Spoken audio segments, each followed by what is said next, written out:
Hi everyone, just to show you the bed that I was planting up yesterday. So this is the completed version, and bark has been put on half of it to suppress the weeds and also as a soil conditioner in time. This soil is a very heavy sticky clay and it'll take a few years really of supplementing it to get it into a friable, nice workable mixture. And so just to show you, yeah, the nice spacing, nice mix of stuff in the bed.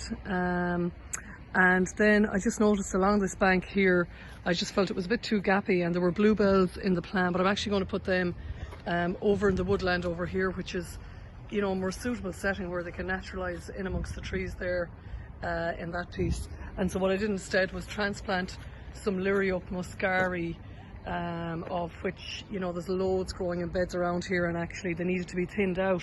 So just to say, you know, the plan is one thing, and even when you've done your best due diligence and measured it out and planted, there's always changes, is my experience, on the day of actual planting, and spacing them slightly differently to how I thought in my head often happens on the day as well. So, you know, just to allow for that and allow for fillers in your planting. You know, this is a nice spacing. I feel most of the things won't be overcrowded in time.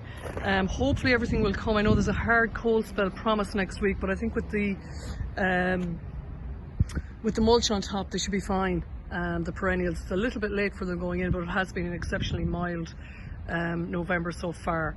And so just to allow for that, even when you've done your best guess spacing, I always allow for a few extras.